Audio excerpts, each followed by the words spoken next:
everyone, and welcome. Thank you so much for joining me today. As I mentioned in a previous video, I had been in a little bit of a reading slump at the beginning of this year, but I'm back at it now. So I wanted to share some of the books I have been reading recently and enjoy the delightful sounds of book cover tapping. So this is a selection of some of the books I've been enjoying, I've been reading in the past couple of months. Let's get straight to it.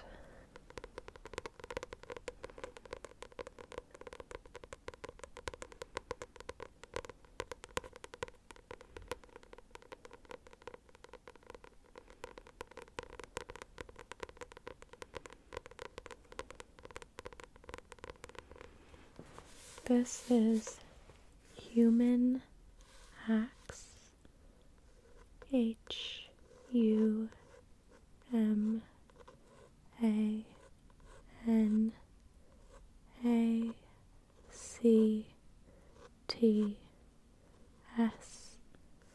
Human Acts by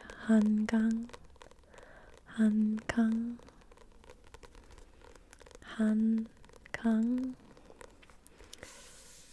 She is a Korean author and actually just recently won the Nobel Prize for Literature, which was a big deal. It was the first time, I believe the first time, a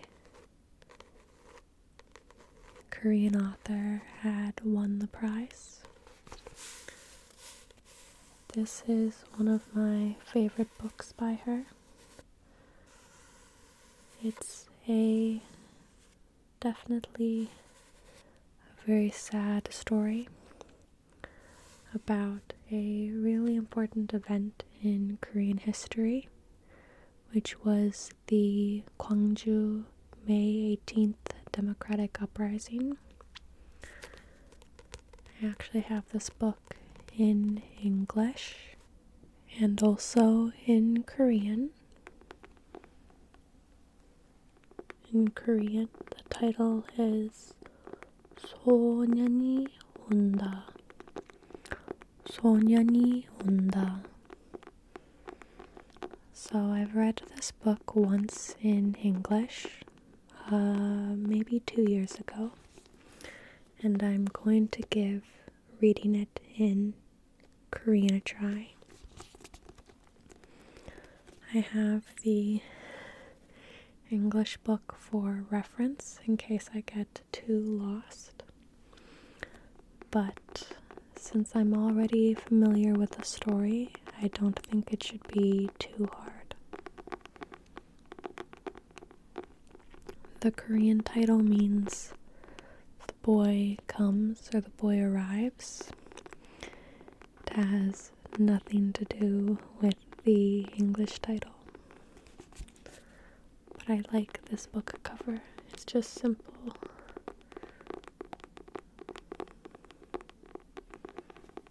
Very simple, very clean.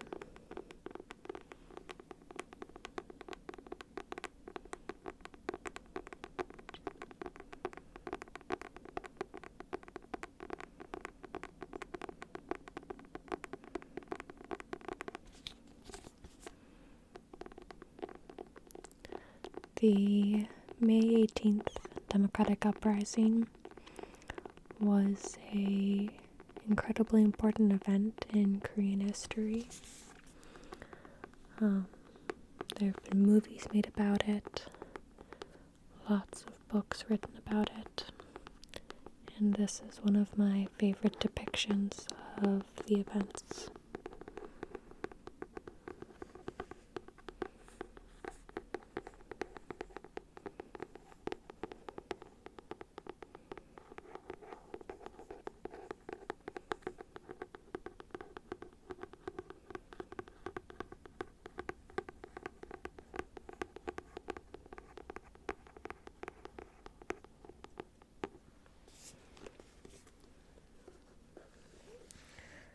I also recently just finished reading another book by a Korean author.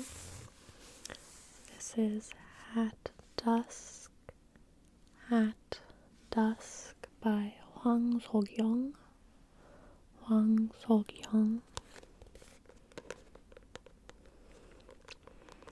I'll be honest, I did not love this one. I'll read you the inside cover. Park Min-woo is, by every measure, a success story. Born into poverty in a miserable neighborhood of Seoul, he has risen the wave of development in a rapidly modernizing society. Now the director of a large architectural firm, his hard work and ambition have brought him triumph and satisfaction. When his company is investigated for corruption, he's forced to reconsider his role in the transformation of his country. At the same time, he receives an unexpected message from an old friend, Cha Suna, a woman that he had once loved and then betrayed. As memories return unbidden, Park Min-woo recalls a world that he thought that had been left behind, a world he now understands he has helped to destroy. That, in my opinion, is not a great description of what happens in this book. I found this book a little difficult to get through. It's not that long, and yet I still felt like the story just dragged. The pacing was not to my tastes. I don't need a particularly fast-paced book in order to be engaged, but this was very much, it wasn't quite just a slice of life novel. It is very character-driven. It's very light on plot and much more driven by the characters. But since I didn't feel particularly well connected to the characters, I wasn't very invested in their story. And since it's rather light on plot, I found the entire book just a bit forgettable. I read it maybe a couple months ago, and it wasn't the top of my list. I don't think I'd reread it.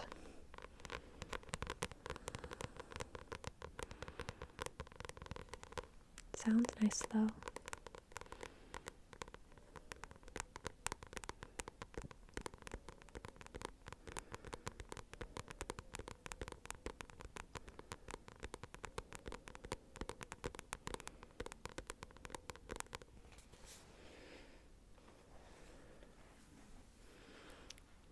The book that I most recently finished reading,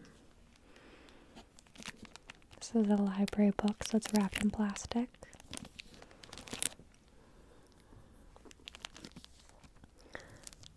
This is Say Nothing, a true story of murder and memory in Northern Ireland by Radden. I decided to read this book because I had heard an NPR interview with the author and thought that it sounded really interesting. This is a non-fiction book. It is about the troubles in Northern Ireland, spanning most of the 20th century, following the activities of the IRA. This is not a relaxing topic. Following the activities of the IRA, particularly Dolores Price and Brendan Hughes during their periods of involvement with the Irish Republican Army, and is based in large part, as far as I can tell, on the Belfast Project, which was a series of interviews conducted by Boston College in order to have an oral history of the Troubles in Northern Ireland and the Irish Republican movement. This was a non-fiction book, but as many people say, it reads like a novel. The way the author gives you information, it unfolds much like a novel. So, although it's non-fiction, it's not dry. I went into this knowing pretty much nothing about Irish history. I had a little bit of knowledge about, of course, the Troubles and the Irish Civil War and the, I guess, fight for a united Ireland. But I knew very little about Irish history, and I felt like this book really was accessible to those who are going into the subject without a lot of knowledge. So if that is a part of the world or a period of history that you're interested in, I would definitely recommend this book as a place to start.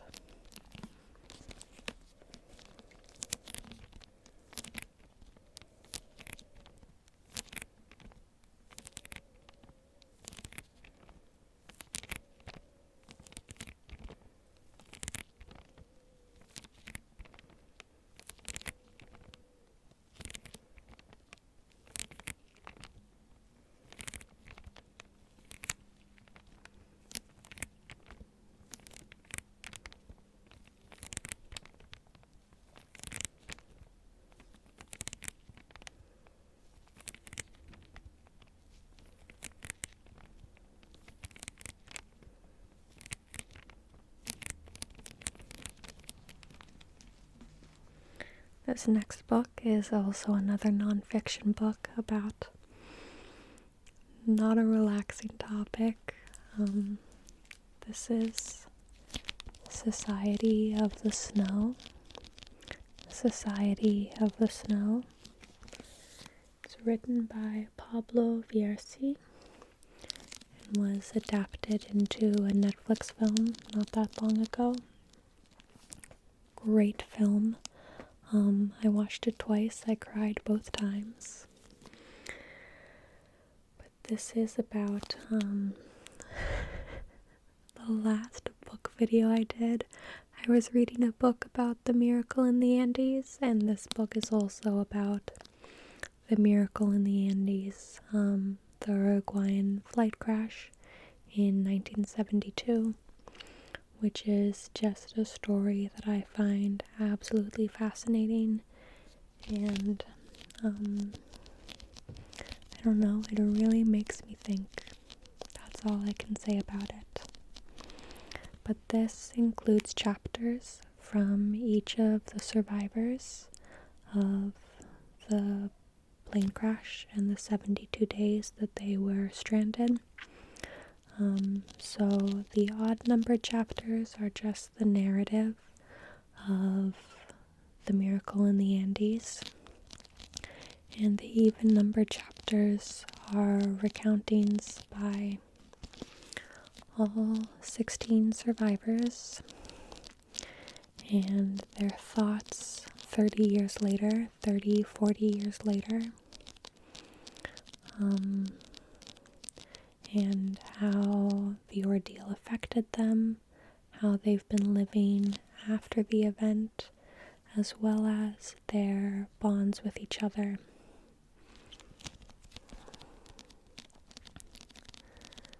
And I do just find this story so moving.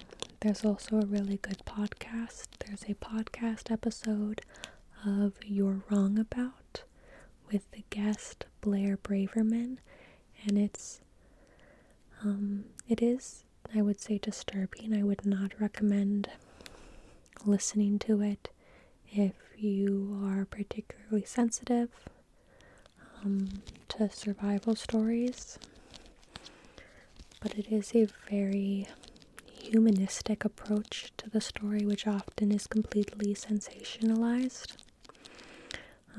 it's a story that's very easy to sensationalize, but I do think that the human element of it is so profound, and that's what draws me to read not one but two books on the topic and watch the movie.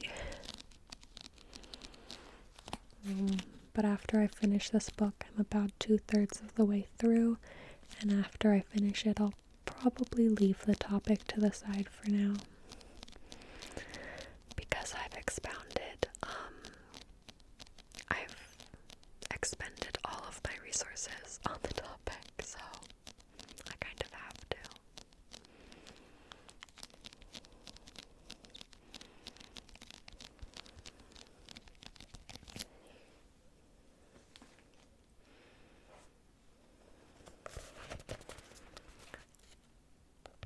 Honorable mention to The Lathe of Heaven. The Lathe of Heaven. I talk about this book in another video, so I won't talk about it for too long. But these book videos wouldn't feel complete if there wasn't an Ursula Le Guin title. And I did read it just a couple of months ago, so I will include it. This is a story about a man whose dreams alter reality, and his attempts to stop having dreams that alter reality. I talk about it in a different video, so you can check it out there, but I'd give it an honorable mention.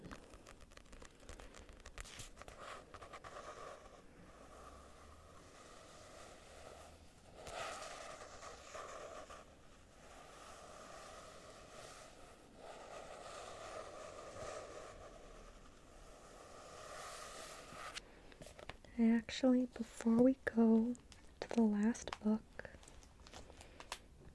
I want to scratch on the Human Axe cover again.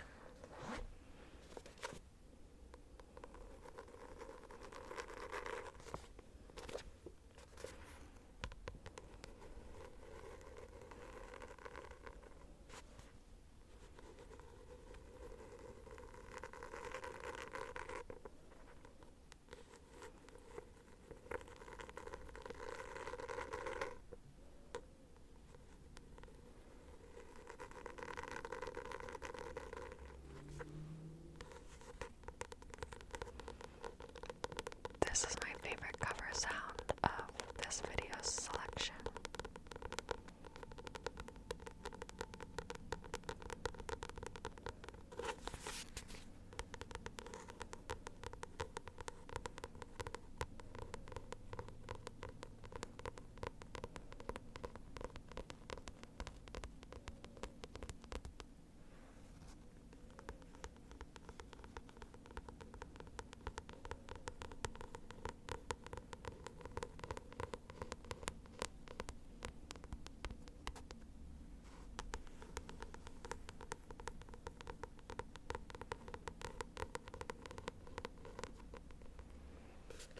Okay.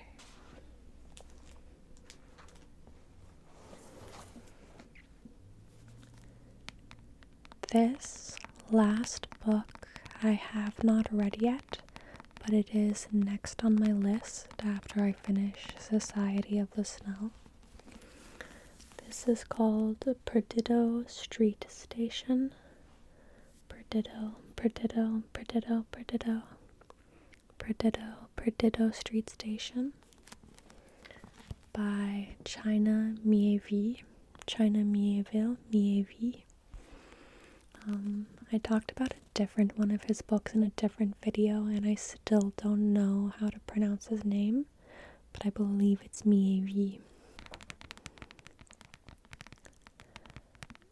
I have read two other works by China Mieville, Embassy Town and Railsea, which are two very, very different books from each other, and had this one recommended to me by a friend, and apparently it's also very different.